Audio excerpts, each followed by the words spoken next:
This is your guide to book publishing. Everything you want to know but didn't know what to ask with your host, Dr. Judith Briles. On the show today, you'll find out where book publishing is going and how to take advantage of it. How to identify and avoid publishing predators. What opportunities are emerging as the book trade evolves in new forms. How to avoid losing money and much, much more. Join us now as a variety of publishing pros will deliver insights and strategies to take the author to the next level of publishing. It's your guide to book publishing. Everything you want to know but didn't know what to ask. Brought to you by AuthorU and the Book Shepherd. And now, here's your host, Dr. Judith Briles. Well, hello, everyone. It's another great day at AuthorU, your guide to book publishing. And with me is someone we haven't had before. Marilyn Heywood Paige has been a community relations manager at Barnes & Noble for over a decade before she became the vice president of marketing for FIG Advertising and Marketing here in Denver, Colorado. So here's what's really important that you should know about Marilyn is that she knows brands. She knows what books should look like before they come into a bookstore. She can tell us about some of the critical events that Barnes & Noble has done because the community relations manager was the decision maker who did the events at any B&N store. So I think it's good to touch base on that. And she's been a brand spokesperson for QVC for 4 years. So we're really talking about marketing and branding and your presence as an author and someone who writes a killer book. So with that said, Marilyn, welcome to AuthorU, your guide to book publishing. Thank you so much. I really appreciate the opportunity. Well, that's great. So if I could just let's kiss on your experience as the CRM at B&N. And what did you see that worked and didn't work for authors who came in with you? Preparation worked. Winging it didn't work. Authors who had a very clear understanding of who their target market was, what their value proposition was, and how they represented a brand, they did well. Authors who had a very clear understanding that a book is a product that you have to market, they did well. Authors who wrote a book and said, I'm just going to show up and hope people arrive, they didn't do well. So, and that's my experience too. When I tell authors the average book sale at a typical book signing that you just show up at is you're lucky with you have 4 books sold. Was that your experience? Oh, yeah. Absolutely. Okay. Yes. All right. But so I've always felt, just what I try to tell anyone who's into a signage at especially a traditional venue like a bookstore, is that you have got to invite people. I think what they do is they get a little lazy and they think just because of the traffic, and you could sell a few books with the traffic, but just because of the traffic of the bookstore, that's going to be the seller, versus they don't seem to understand they need to partner with you. Yes, that's true. And it's not, traffic isn't going to get people in the seats and get them engaged with your topic. It's a different world now because there's so much online content that for someone to sit, especially anyone under the age of 30, for someone to sit and give their time and their eyeballs to something in person that doesn't include a screen in front of them, it's a very rare thing. So it's not enough to just show up. You have to invite people, and you have to invite people that would specifically want to know about your book. So, for example, if your book is a new science fiction book, then you need to reach out to the local science fiction clubs. You need to maybe start a meetup that's a science fiction meetup. There's actually a new site called Bevy Life that is also really good for starting new groups. You have to put some groundwork in because people don't have the time and they want to sit in front of a screen. So you have to really offer something that's unique for them to say, okay, I'm going to put my butt in a chair and give you my attention. Yeah, so it's no longer just getting butts in the chair. you got to entertain them. Well, I mean, you have to inform them. You have to educate, inform, inspire, entertain, sure. All of the above. But the bottom line is you can't be a passive player. No, not at all. Well, and I think that Marilyn, it's kind of like when I talk to authors who envision going to getting sold to New York. And they really think one of the beliefs is that if I do this, I'll be taken care of. I'll be a kept author. And they'll take care of everything for me and all the marketing and all the PR and all the publicity. And the reality is that's just not the way it is anymore. Well, even back in the heyday, before we had this plethora of online published books, it wasn't the case then either. That's a myth. So let me tell you what the average book promotion person was at any, and this is back, okay, this isn't even now, this is back in the day. It was someone who was 1 or 2 or 3 years out of college. They were handling 20 books to 30 books at any given time. Right. They were given a budget of 0 to very little. So the author who did get a publishing deal, it's not like there's this big machine that turns on. That was a myth. I mean, the machine got turned on for big authors, and mid authors. But for the person just starting out, that machine doesn't get turned on. Mm-mm. It's a very expensive machine, and they really are very judicious about how they use it. And now I don't even know what New York publishers are doing in terms of, is there one person handling 100 books? Do they have a person that's budgeted to do? And honestly, that person didn't do much more than write a media release. In my experience, that person, pretty much what they did was write a media release, and that was it. Mm-hmm. We used to call them, I first started publishing in 81. And I was well taken care of, I will say that.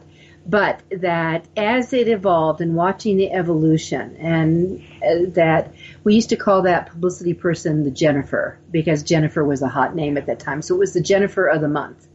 And sometimes it was even an intern that was in there doing it. And that she or he would have kind of a quota of, if I could just get someone on one of the shows, that was the happy dance for them. And they didn't take on. The belief is, and it is still a belief, and it's further from the truth than it was 20 years ago, that they will take and nurture my book and smile and dial and call every key person and every producer. And it's just not the way they do it. They do a one fling out, and if it sticks like Velcro, great. Otherwise, you're on your own. And that is the way it is today. Yes, it is.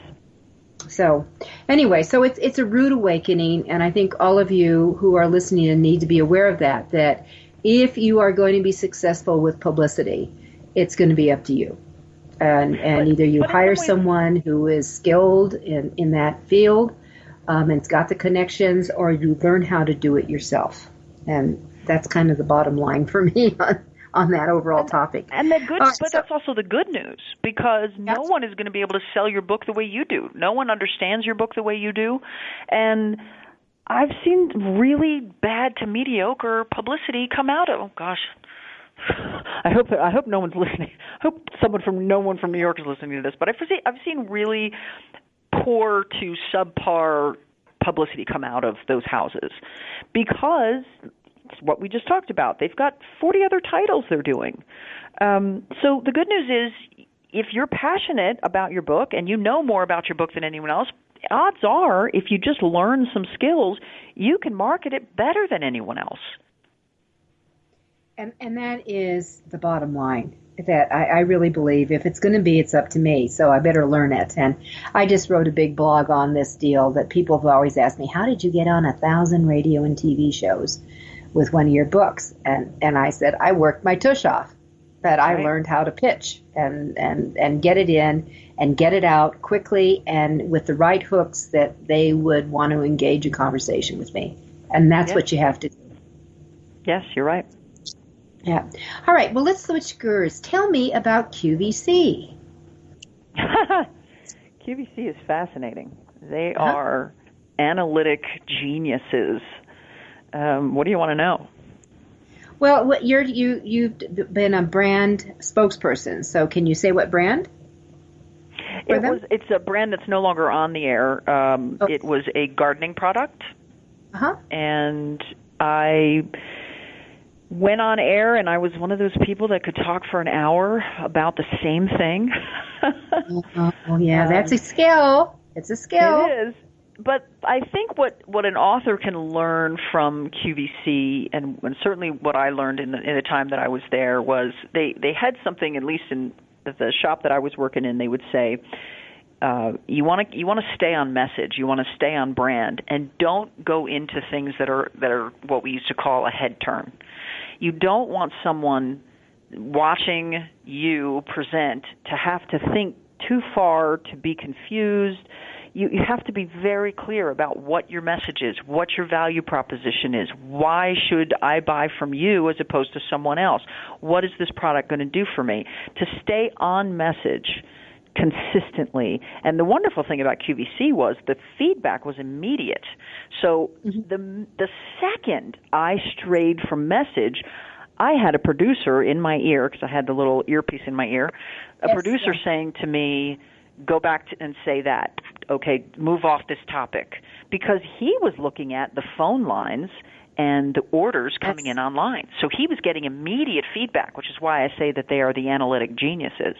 So they could tell me right on air, this is working, that's not working. So they were getting that feedback immediately, and then I would stay on message or move to that message or point to this thing on camera. It was really an amazing experience. You know, with that, what drops in my mind. Do you remember the movie that was out last year called Joy? About Mop, and that, you know, number one, she worked like heck to get on and got on, and they were trying to make her be something that she wasn't, and she took off on her own message, and the lights just flashed. But she knew how to talk to the women who were watching. But it's critical. It's about message, staying on it, staying on point, and that's the way you need to talk about your books and key. And I've been a spokesperson many times for corporate products, and where, one of them was a hand lotion, one of them was a mortgage company, another one was a product for Procter and Gamble that you sprayed and it released wrinkles. And different things. And I did, what do you call it? The satellite tours. That was part of the deal.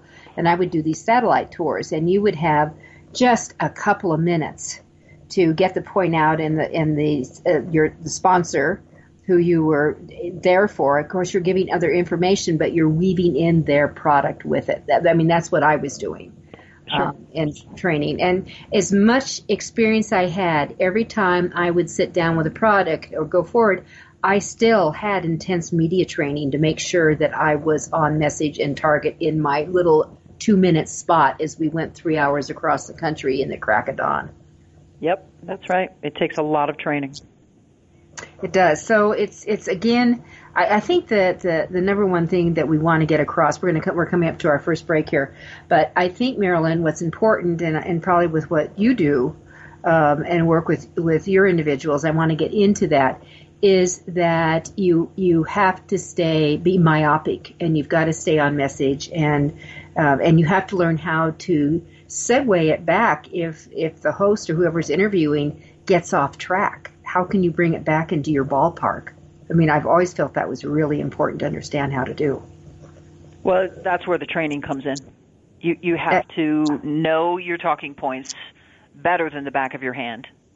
And so that no matter where that host goes, you know where you're going. Yeah, so the bottom line is, everyone, don't wing it. You do practice. Know those critical points. And then, Marilyn, maybe we can come back. When we come back, you can maybe go through some tips on how to develop key points that maybe are the connectors. But we'll be right back. With me is Marilyn Paige. She is the VP of Marketing for Fig Advertising and has got a wide pedigree with authors and books. It's AuthorU, your guide to book publishing. This is your guide to book publishing. Everything you want to know but didn't know what to ask. With your host, Dr. Judith Briles. And we'll be right back with more great information right after these. Since 1987, Color House Graphics has set the standard for quality book production. Whether you decide to print a small quantity of books or need a large print run, depend on Color House to help you. You'll receive professional help and advice the moment you reach one of our representatives. If you mention hearing about us on your guide to book publishing with Judith Briles, we will provide you a discount on the first order you place. To speak with a project manager, call us toll-free at 800-454-1916 or visit us at www.colorhousegraphics.com.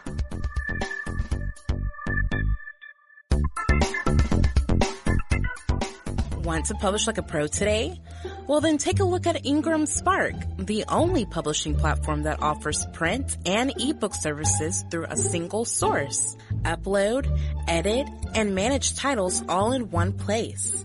Take more control of printing costs with print on demand, and reach even more readers through one of the world's most extensive distribution networks. Built by independent publishers for independent publishers, Ingram Spark has everything you need to maximize your book's potential: color printing, ebook distribution, print on demand, global reach, and more.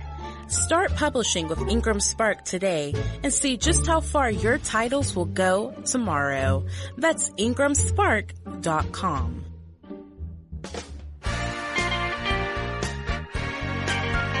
Welcome back to your guide to book publishing.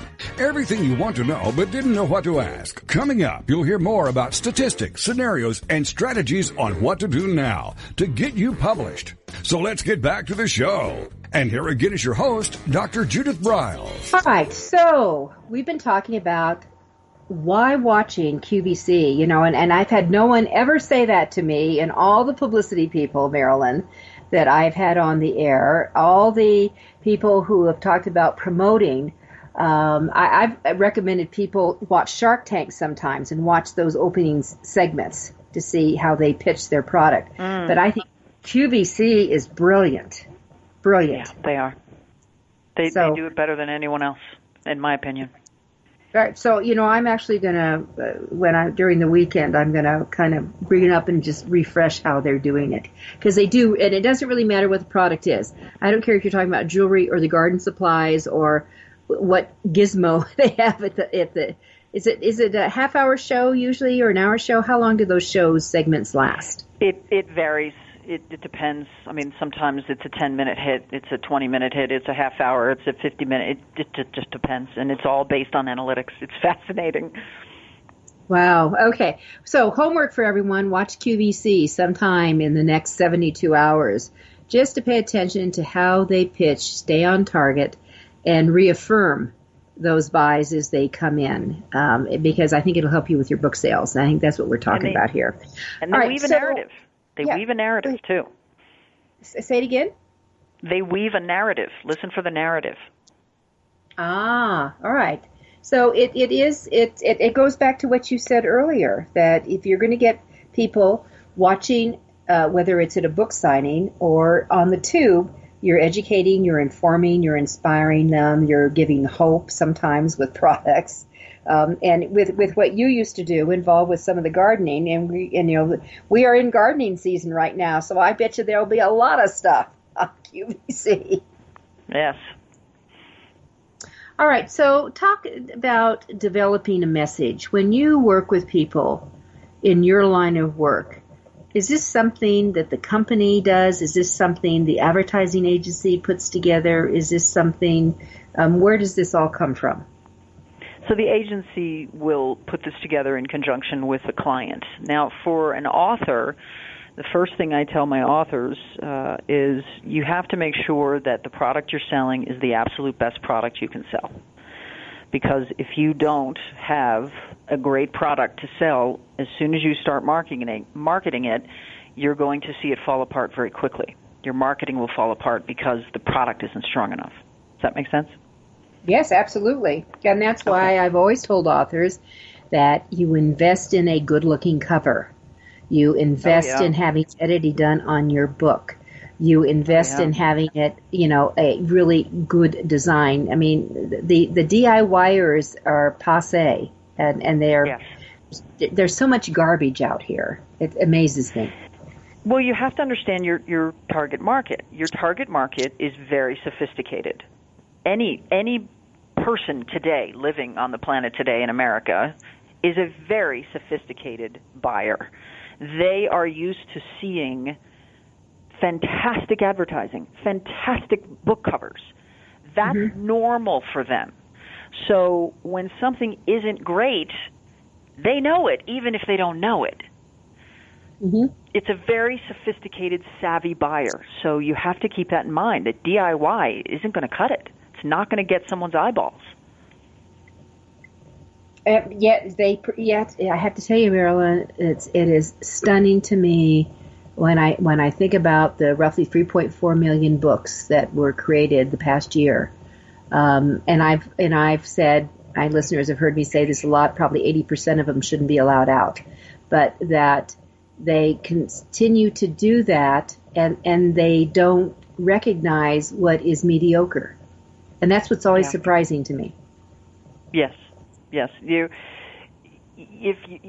have to, I always say this to my clients, no matter what their business is, you're not a marketing expert.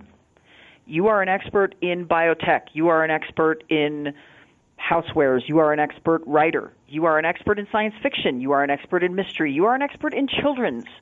You are not a marketing expert. So stop putting that burden on yourself. You're in the long run, you're not going to save money. You're not going to save time. You're going to be frustrated. You're going to be pissed off that your book didn't sell because you didn't invest what you should have invested to begin with. Yeah, and then it's out there, or I've had more authors say, but I already put $4,000. That means they've been involved with a publishing predator. But I've already put this in and I just can't put any more money in it. Because I'll tell them, take your book off the market. Yeah. Take it off and fix it. So I actually have some advice before. So the author who is still, tinkering on their computer and is still writing. All right, let's start at the beginning. Before you do anything. I'm sorry, what? Let's start in the beginning. Right. So what would be that approach? So before you start anything, the first thing you do, I don't care if you're doing a book or a product or a service, whatever it is, this is Marketing 101, you must do research. You must understand who your target market is. Who is the audience for this book? Is it science fiction readers? Is it tech people? Is it, what are you writing about? Who is the audience for this book? If the audience for this book is one-armed lesbian monkeys, you might not want to put the time into writing the book because you're not going to have much of an audience, right? No, that's a very small audience. Right, it's a very niche audience. Now, you may find that you have a niche audience that there's a huge number of people because it's so niche. That's viable. That's perfect. But you have to first know, who am I writing for? Who's reading this? You want to also look at, what's the competitive landscape? Who else has written a book like this? What other books are in this genre? How has this been written before? How is my book different? You want to look at, who are the influencers? Who are the people and platforms that influence readers? Bloggers, Goodreads, B&N, Amazon. Where are the influencers who are telling people what to read? You need to understand that and who those folks are. You need to do a SWOT, just like if you were marketing a business. What are the strengths, weaknesses, opportunities, and threats for the book and for yourself? So for the book, the strength is there hasn't been a really good SD1 book written in a year. That's a strength. A strength of you as an author, you could be like, well, I already have 1,000 followers on Twitter. That's a strength. A weakness might be, well, yeah, there hasn't been a good SD-WAN book written in a year, but that technology may be on the downslide. That's a weakness. You have to analyze your strengths, weaknesses, opportunities, and threats. You have to understand your unique value proposition. What is it that's unique about my book? And my being the author of this book, what is unique? What's the unique value proposition? You need to understand those things. When you do that research and you get a clear understanding of your target market, your influencers, also the industry, what's the publishing world look like, your SWOT analysis, your unique value proposition. When you've done all of that research, you have a clear picture of how to position your book. Which is essential. I mean, it does. One of the first questions I ask all authors I work with as the book shepherd is, number one, who is your book for? And it is stunning to me how few know. It's stunning for me. Who are you writing for? Yeah. And then the other thing I always ask, so why are you the person to write this book? I mean, it's a variation of the SWOT, but it absolutely is that unique position of it. Even when I'm just finishing another book on leadership, and the first thing that'll come to most people's mind, my God, do we need another book on leadership? And because there's a gazillion of them. But so what's unique about this author? What makes him or her so unusual, so able to position themselves into it that people will want to sit up and pay attention to it? Or is it another just ho-hum, blah, blah, blah, which a lot of them are, as you know. You've seen them over the years. Oh, yeah. Sure. 98. No, I'm going to say 99% of the self-published stuff that came across my desk went in the circular file because it was garbage. And I don't mean to be cruel, because I know that the authors put their heart and soul into those books, and that's the sad part, is they really, they put their heart and soul into the book. The most difficult thing for authors to understand is that it's not about you. It's about your audience. Exactly. And so if this is therapy for you, and I'll support you doing the therapy, but maybe you don't publish it. Yeah, that's right. That's right. As right. you know, there are things out there like this. Yes. I think that there are just folks who really just don't know how to position themselves. And I think getting professional help positioning yourself makes a huge difference. Huge difference. Mm-hmm. It's a game changer. And then it goes back into one of the things you said that was critical, and we're going to come up to our next break here. But one of the things that you said that was absolutely essential and absolutely critical is that they really need to know who the players are out here, too. That's part of the analysis. So you go back to, on the SWOT, what are your threats? So who are your competitors? Those are threats out there. So you're competing against them. So what are their strengths and weaknesses? And you can do a whole side analysis of looking at those. So it's essential. This is all homework that needs to be done in the very beginning. And they don't do it. And that's what frustrates me. And probably you, when you were in your capacity of saying yay or nay to these people who pitched you. Yeah, I got pitched all the time. And most of the pitches were pretty bad. There were very few authors who really knew how to pitch. Very few. And it's always essential. Now, it's one of the things. I do an event in June here in Denver called Judith Browell's Book Publishing Unplugged, and pitching is always a critical component. Doing the pitch and understanding how to do it, and being able to do it now in 15 seconds is what I try for. All right. Yeah. With that, let's take another quick break. With me is Marilyn Paige. She has given some savvy insight about doing a competitive analysis, a SWOT analysis, those strengths, weaknesses, opportunities, and threats, so you really understand you, your book, and your audience. We'll be right back. It's AuthorU, your guide to book publishing. This is your guide to book publishing. Everything you want to know but didn't know what to ask. With your host, Dr. Judith Briles. And we'll be right back with more great information right after these.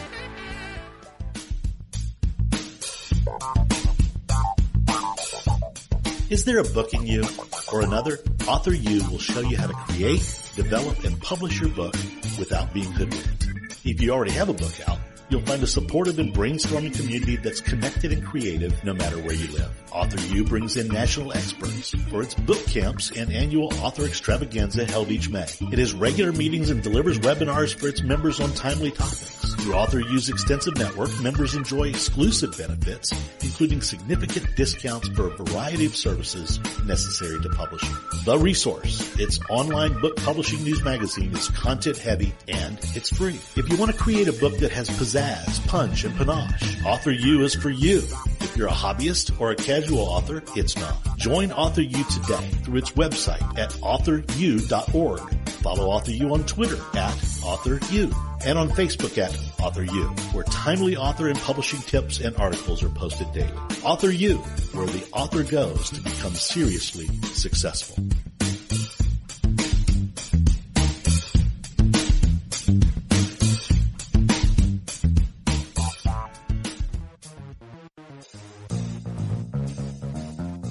Every picture tells a story.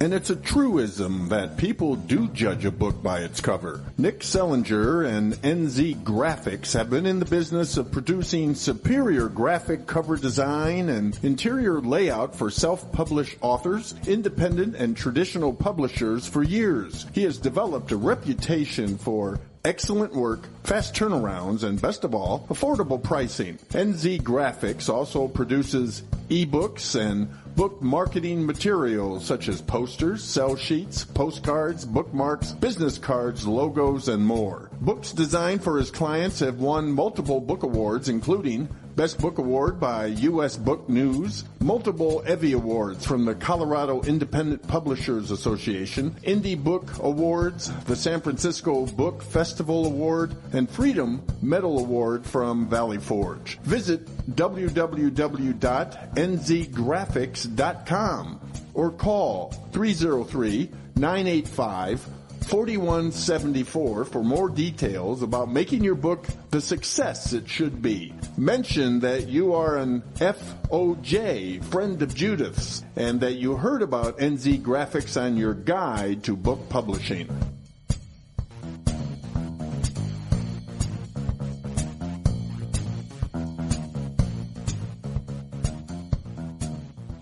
One of the most important decisions you will ever make is your choice for printing your book.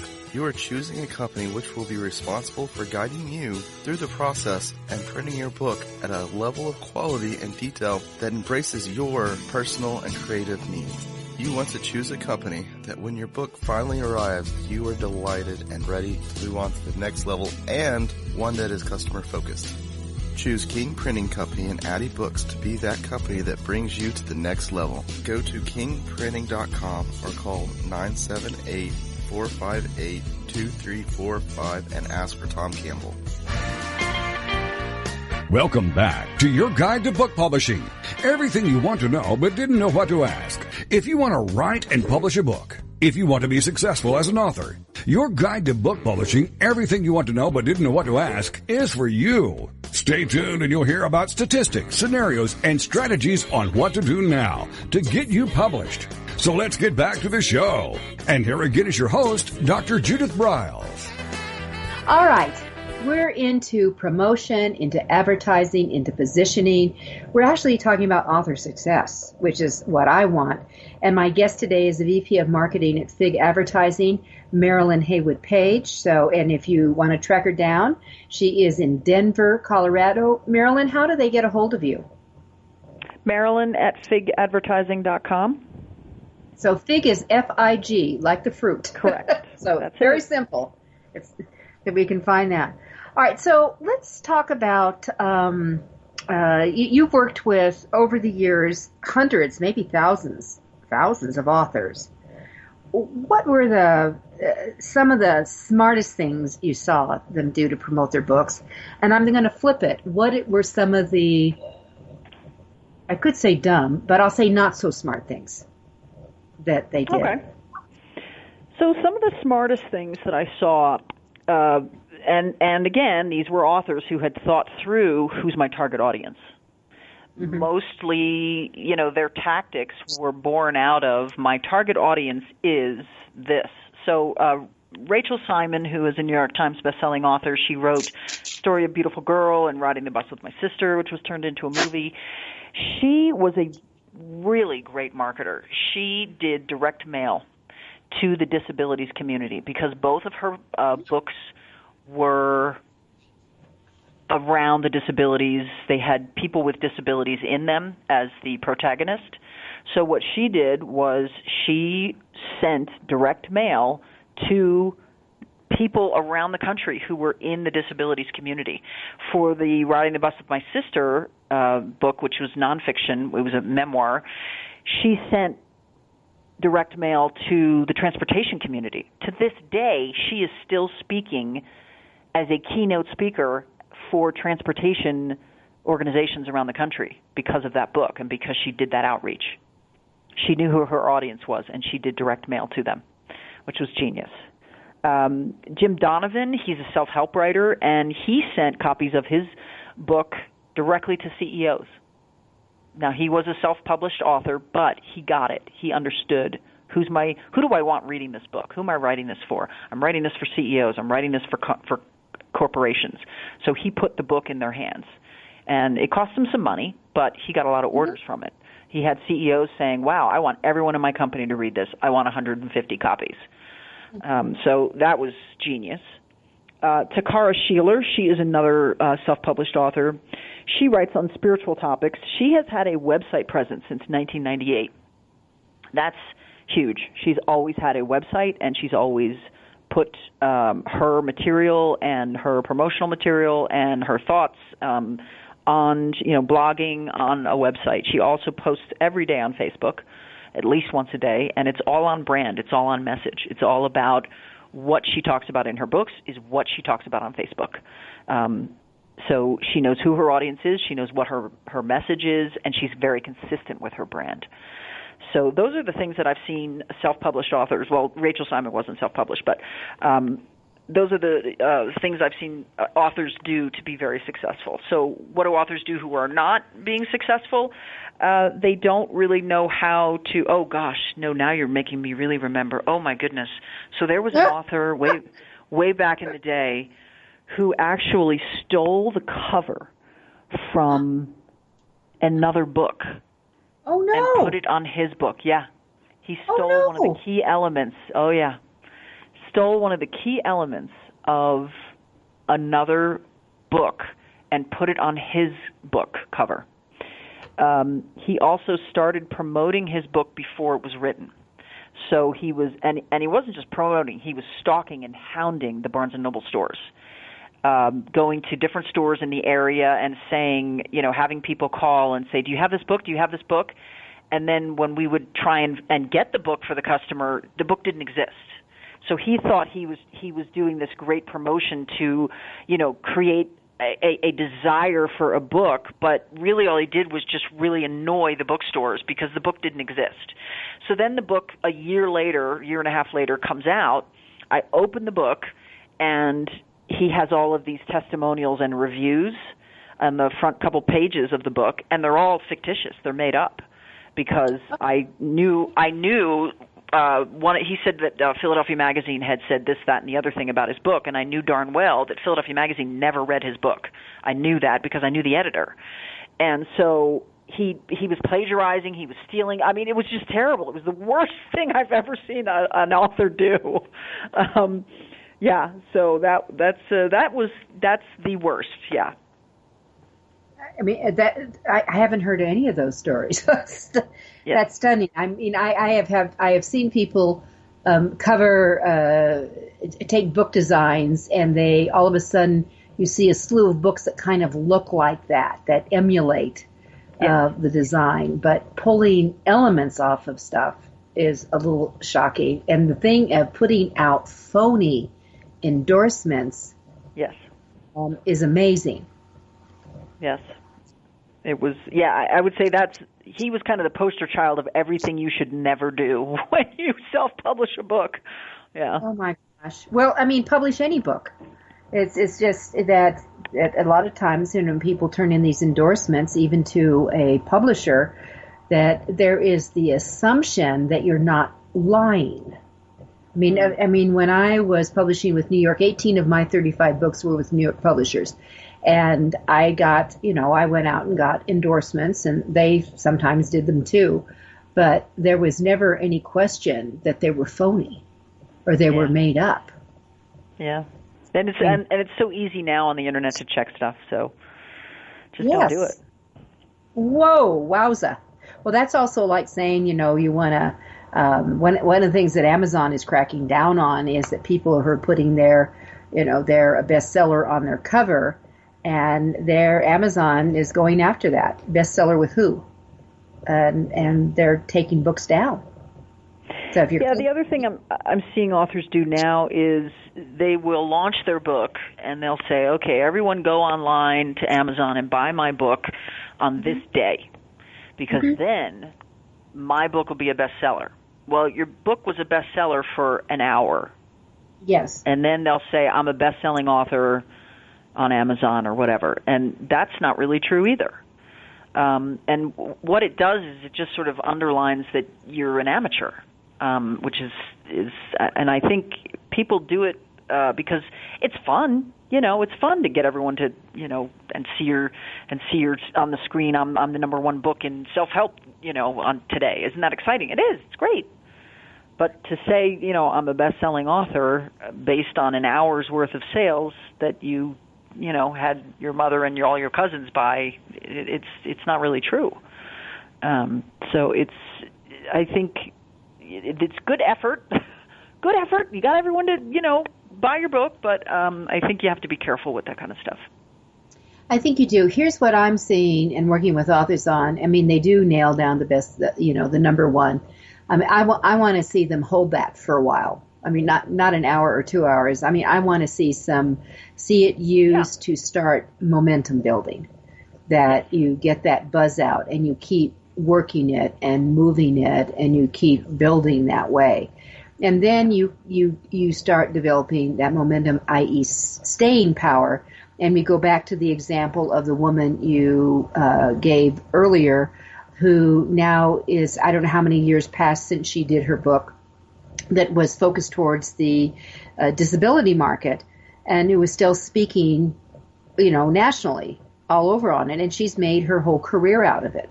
That's what I want to see people do. I mean, that's what I try to get my authors to do that I work with. So it's a career. You can do it. You just need to understand the tools that you need to work with and just be consistent. Just be consistent and understand it's a marathon. It's not a sprint. Well, it's been a while since I've used that line myself, but publishing is a marathon. And actually, it's a series of marathons, just not one. It's multiple marathons, and each one has its own segment, and you learn it, and you retain it, and you go on to the next one. And that's what you would do. Well, let me ask you this, that if you talked about going into the SWOT analysis as a brand new author. All right, let's say we've done that. We've got our book out. We're going forward. When does an author consider engaging someone in the publicity round or even an advertiser? Most of them don't think of going with an advertiser. Does it make sense? And what about contacting someone like FIG or other groups? I mean, when I was a national spokesperson for several companies, it came through advertising companies that contacted me to be that. Mm-hmm. Is that something that you all do, or? So it depends on the product.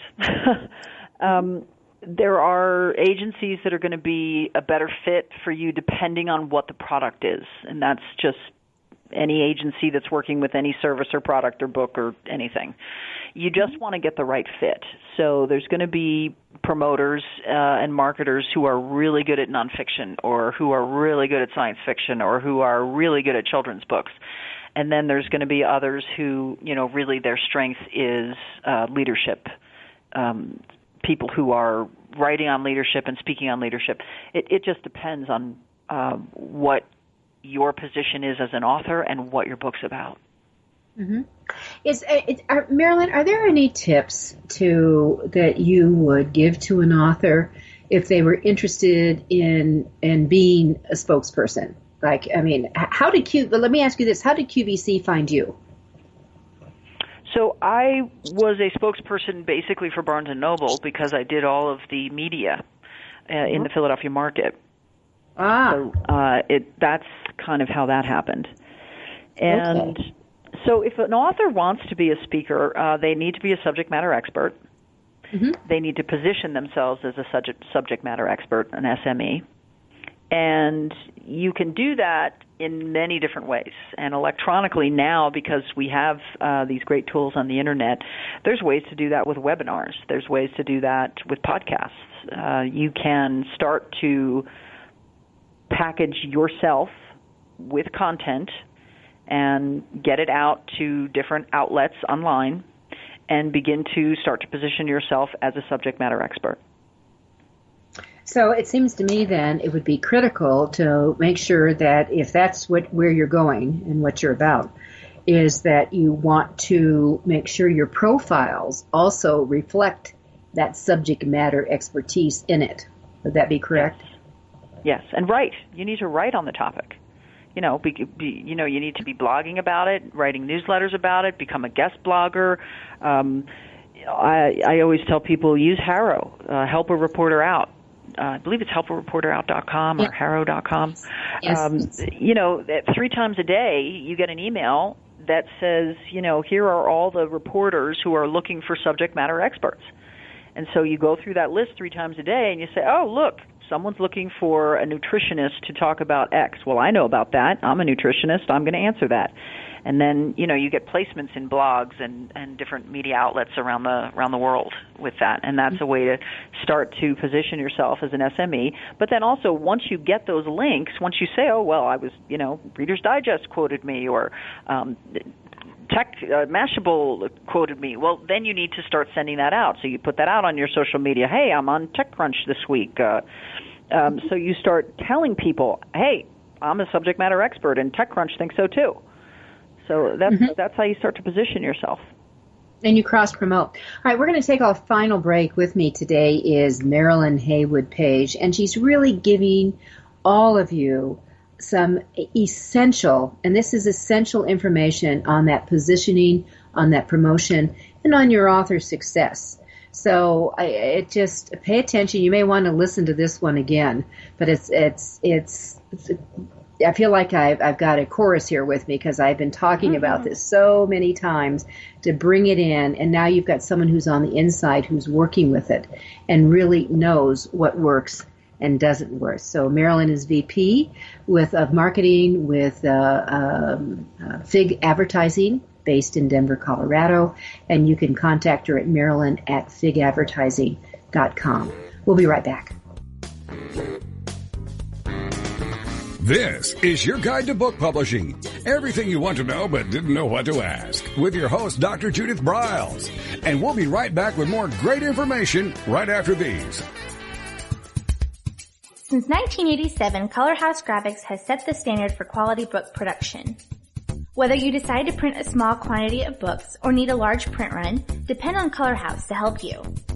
You'll receive professional help and advice the moment you reach one of our representatives. If you mention hearing about us on your guide to book publishing with Judith Briles, we will provide you a discount on the first order you place. To speak with a project manager, call us toll-free at 800-454-1916 or visit us at www.colorhousegraphics.com.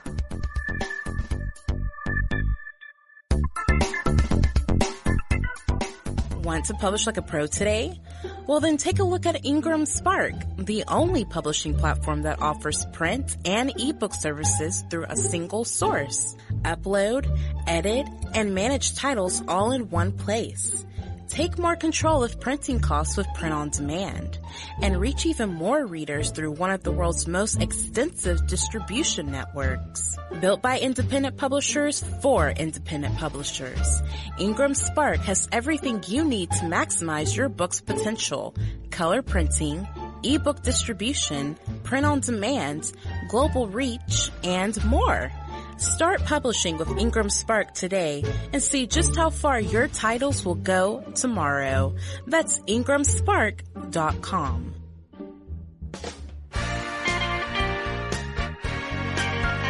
Welcome back to Your Guide to Book Publishing. Everything you want to know but didn't know what to ask. Coming up, you'll hear more about statistics, scenarios, and strategies on what to do now to get you published. So let's get back to the show. And here again is your host, Dr. Judith Briles. All right, our last segment. And I always like to ask people who have moxie and understand the promotional side and get that the author has a product, which is called a BOOK, and we just want authors to understand they have a product. So I have said many times on AuthorU, Your Guide to Book Publishing, and to my clients, and when I speak, that you have to transition from being the CWO, the Chief Writing Officer, to the CMO, the Chief Marketing Officer. So I've asked Marilyn if she would, kind of in this final segment, to go through, the essential steps that authors need to do to position, brand, and market themselves. So Marilyn, where are we on this? I think you said it perfectly. You've got to become the CMO, and it's a completely different skill set. It's a totally different hat. So in your CMO hat, you need to look at 5 things to do to market your book. No matter what your book's about, these 5 things you have to do. Number 1, research. We talked about that. Number 2, strategy. You have to come up with a strategy statement. It's a cogent statement that outlines what and how and why. So, for example, my strategy is to tell avid whodunit fiction readers and zoos, now that would be your target market, that my book is a must-read for mystery fans because the protagonist is a zookeeper by day who trains animals to help him solve crimes. Now, that's your unique value proposition. So, but you have to write it down. What is the strategy? Then you want to say, okay, the third thing is message. What specifically are you saying to your audience? What is the actual language that you're using? Language is very important because if you're talking to tech people, you want to use language they relate to. If you're talking to children or parents, you want to use language they relate to. So your messaging is very important. The fourth thing is tactics. You have to figure out, and mind you, I didn't start with tactics, right? The first thing I started with was research. What most people do is they start with a tactic. They say, "Oh, well, I'm just going to do social media." Well, your cart is leading your horse, right? We started with research. Then you do your strategy. Then you do your message. Fourth is tactics.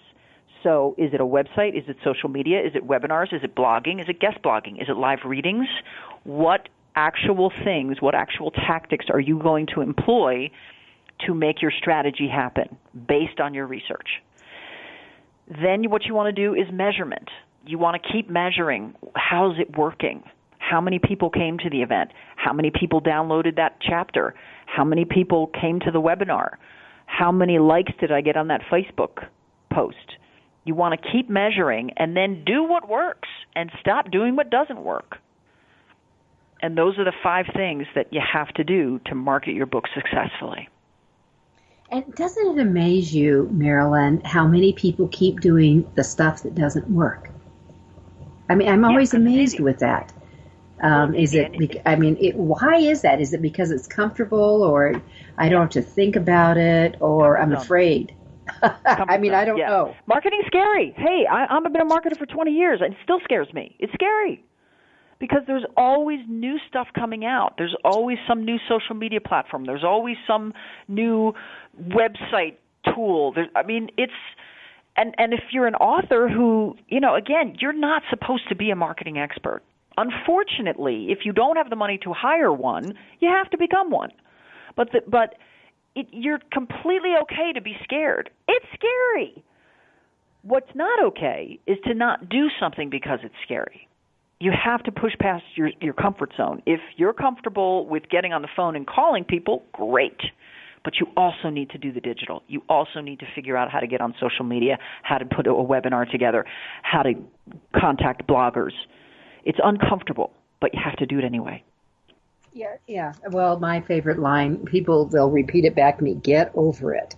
I was in a workshop that I was attending. My husband and I are studying the Constitution, believe it or not. We've been going to an 8 class just studying the Constitution and all the Declaration, the Letters of Federation, I mean, all the stuff going up into it. That's great. And the lecturer, the person who was leading it, asked, how many, because he was talking about the change, how many here like change? And there was about 60 in the class. I am the only person that raised my hand. I just thought, oh my gosh, you people are in trouble. Let me segue, because change. Well, wait a minute though. You've cultivated that. You have cultivated a love of change. Yeah, I do. I think change is quite exciting, and and it is scary. You are absolutely right. It is scary because sometimes I don't know what door it's going to open. But I just recognizing that change can happen. I've had a variety of, icky things that I've had to go through and grow out of and recover from, in a variety of things here. But that each one of them, did I plan on it? Absolutely not. Would I want to go through it? That led up to the change I had to embrace. Yeah. No, I wouldn't want to go through that again. But where did the outcome lead me? To some surprisingly wonderful stuff. Right. So, I'm open to it. It's scary. Sometimes I recognize that. Yeah. Marilyn, would you, before we leave, I want to kiss on social media a little bit. And you had mentioned Facebook, and I had wrote a note down to myself. I just wrote, could Facebook kill your book? And one of the things that I think in the beginning stages, part of 5 things to market yourself and successful, and maybe it goes along with your 2, no, it's not 2, maybe it's the tactics.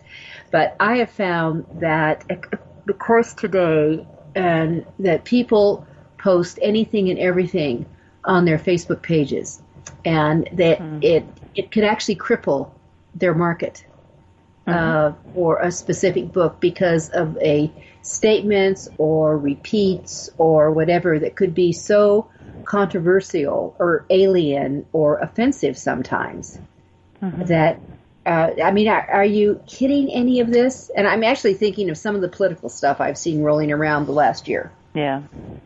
So the thing to understand about Facebook or any social media is that it is a never-ending hungry monster.